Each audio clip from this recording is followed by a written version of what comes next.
data fans! Open any website on your browser, and if it doesn't look like a legacy 1980 page, it probably uses Flexbox to distribute content across rows or columns. It's an essential layout CSS tool with a lot of existing tutorials that would make building centered login forms to dashboard a bit easier to make with any GenAI website builder. In the latest Streamlit 1.48 release, we finally got a mention of Flex containers, so let's discover it together. Woo! Before diving into Streamlit code, let me show you why we waited for so long for Flexbox in Streamlit. Here's a small HTML page with Tailwind CSS to design the looks of the page. I've got a title here, hello Flexbox. We got our first blue box of size 24x24 pixels, a second cyan block of 32x36, and a third pink block of 48 and 54. Just like Streamlit widgets, the title and each of those elements will stack vertically, like an apartment. But if you want to stack those elements horizontally, then you can transform the parent container here into a flex horizontal container. By adding the CSS class flex, the container now becomes a horizontal row container, and each of the items inside this container will now stack horizontally.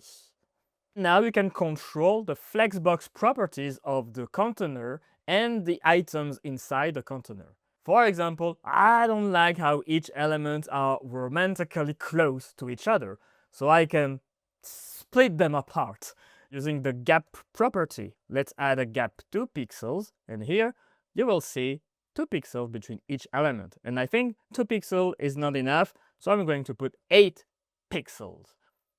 The items in the container are now aligned to the left, but if I want to center them or put them in the right, I can add a justify content, like justify center, and save, and now my elements will go to the center of the container. If I want to put them at the end of the container, I can add justify end, and now they're on the right. But that's not the only way to distribute items inside the Flexbox container. By using justify between, I can distribute all of the items across the maximum space of the containers. We've got our first element all the way to the left and the third element all the way to the right. I can also distribute this evenly so that there's the same amount of space at the left and right of each item in the container. Those justify content properties define how each item is distributed across this horizontal line. But I can also control how the items are aligned in this vertical line. By adding an item center properties, now you will see that the center of each item is aligned with the center of the Flexbox container. And in the same way, if I put an item's end, then the bottom of each container will match with the bottom of the container. There are a lot more Flexbox properties. I don't have time to talk about each of them, but they're a great way to distribute elements across rows and even columns. If you add a flex call here, and now suddenly your horizontal Flexbox becomes vertical. Let me remove this item's end to put it back to the left. And if I want to build a pseudo dashboard that takes up the entire space of the screen, then I can add an H screen to make this parent container the size of the screen. And I can remove this justify evenly and instead put a justify between. And now you'll see that all of the 3 blocks take up the entire size, the entire height of the screen. And you kind of got your top bar, your main content, and your bottom bar. There's way too much space here to put content into, so I want to grow this second element to take the rest of the space. By stretching it using Flex Auto, you enable Flexbox to tell this item to take up the rest of the space available in the Flex container. Let's make this back into a horizontal row and remove this H screen for now. And now you still got your second element, which is growing to take the space. Maybe you want the third element to take more space than the second element.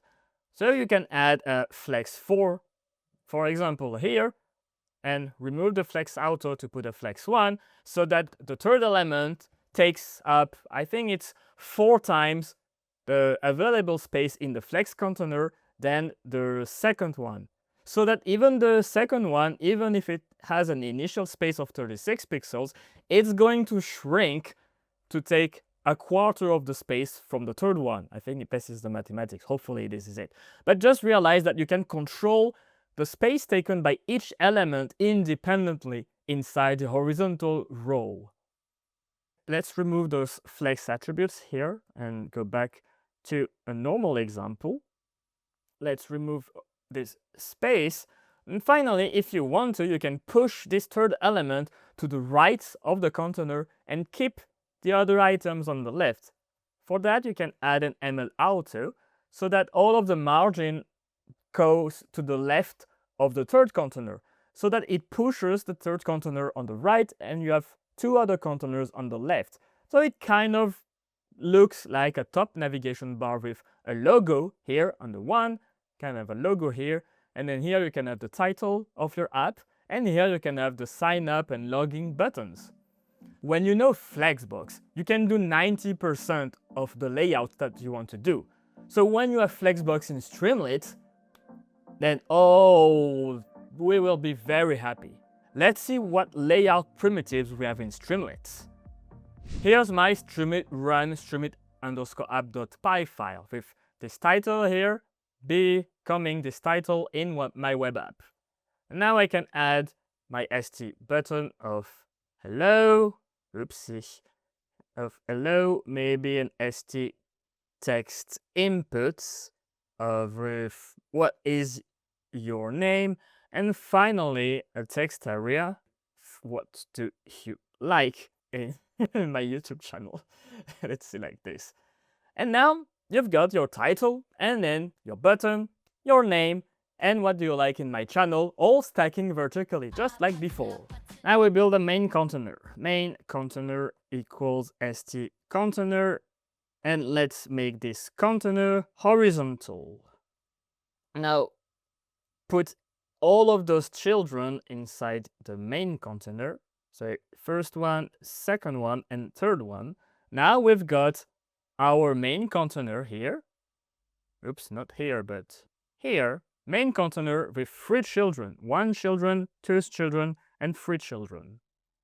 Oh, I forgot to remove this width of 100 pixels. And now, yes, this button is even smaller. The width of this column depends on the content of the button. If I put hello vanilla, then my button becomes bigger. But what I can do instead is change its width to, instead of using the width of the content, I want to stretch it out to take the full space available in this flex container. And now you've got a Flexbox container that is split into 3 even columns, 1, 2, and 3. If you put a 800 pixels, you'll see that we are still following responsive capabilities. So the elements inside the Flexbox horizontal container are going to wrap and then go under. So here we got the first container, your container with your first widget, and the second and third widgets are going to make a new row. Okay, let's not stretch those elements. Let's make those a width of 200 and 200. There you go. To make it a little smaller. So that now, if I use a horizontal alignment of center, you will see that the elements, just like before in Justify Center, they will be justified at the center of the screen.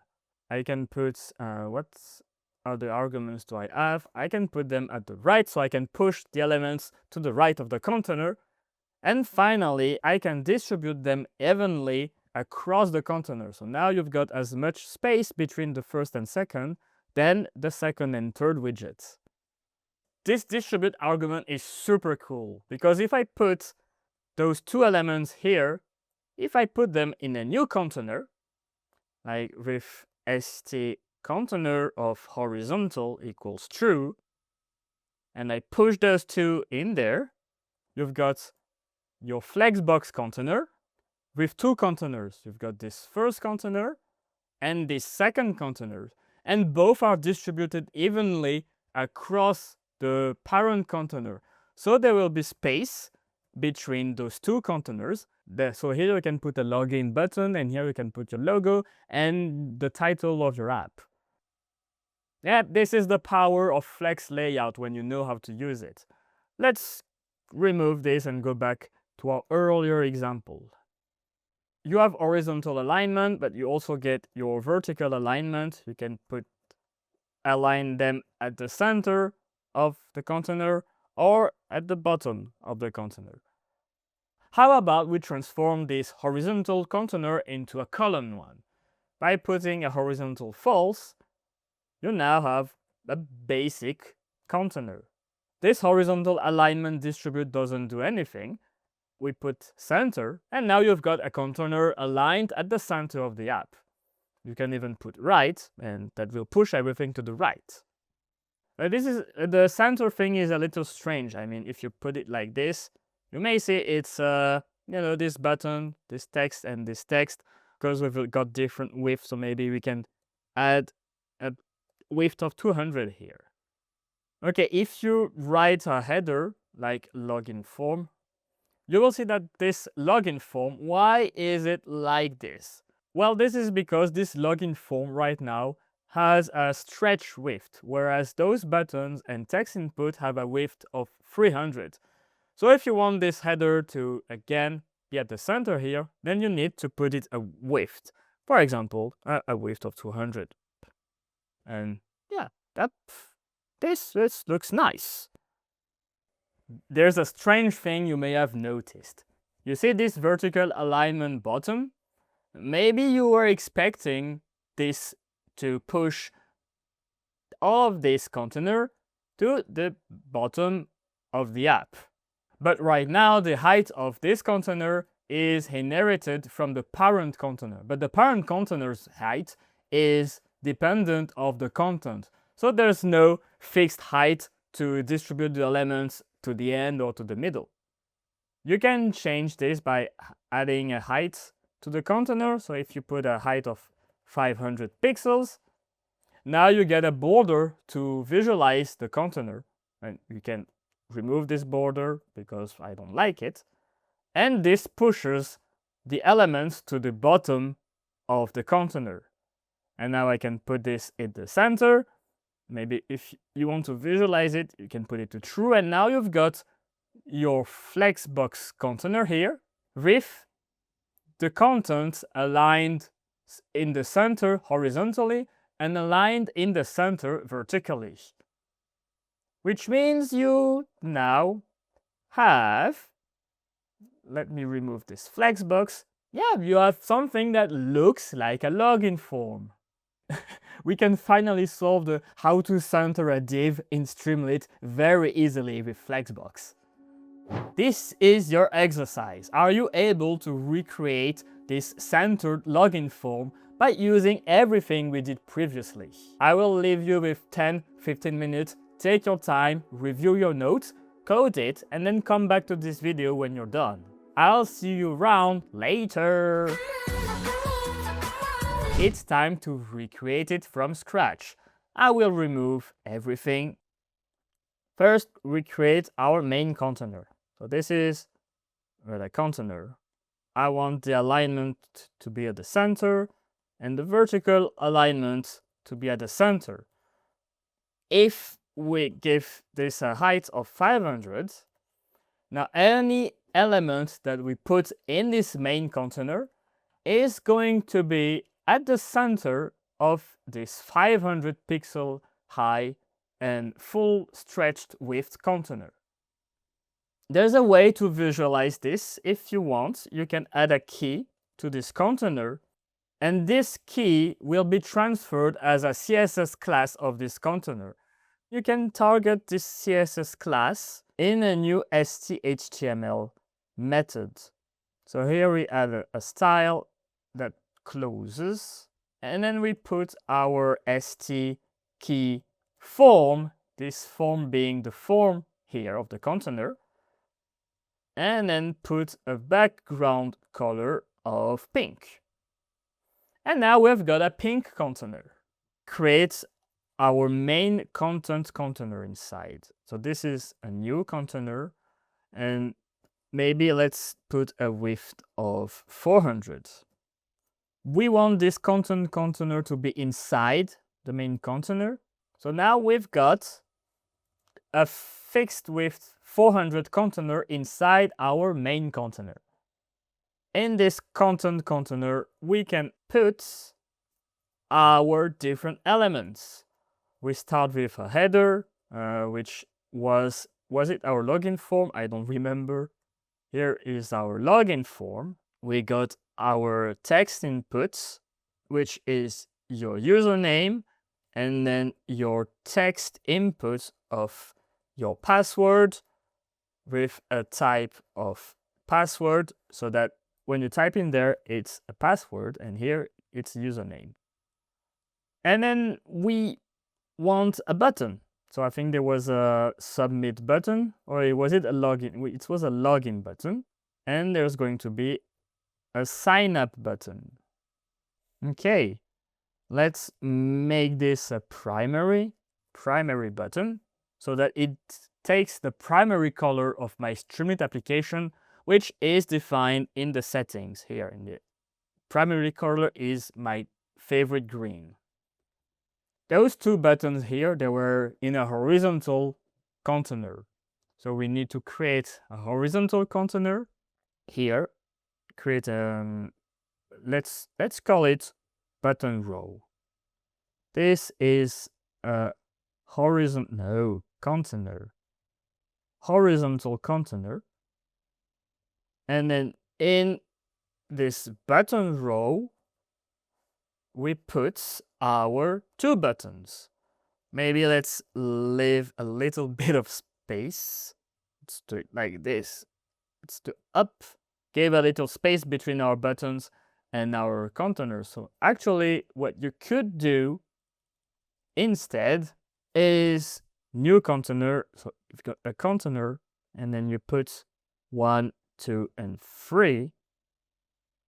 And then you've got a button row container, so that your content container here can have a gap of large.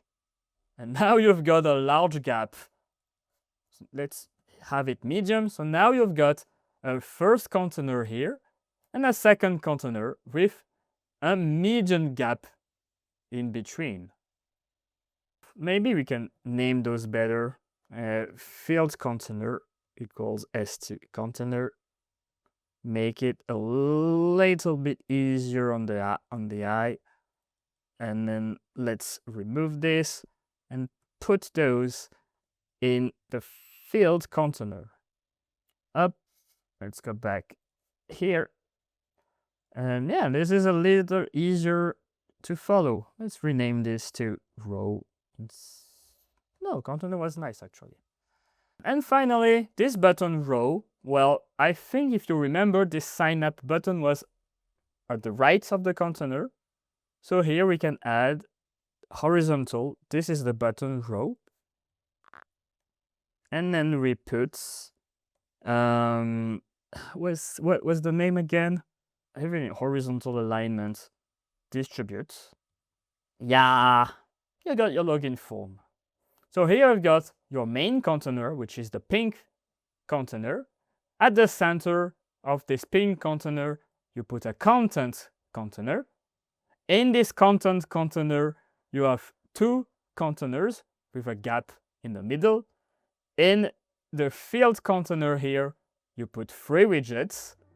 In the button row, you put 2 widgets, and you distribute them on the horizontal axis. You can remove this pink now. We don't need it anymore. You can remove this border too. Border equals false. And now you have a login form. Yeah, and then here you can do a callback to do your st login and etc. using Google login, which you can find on this next video.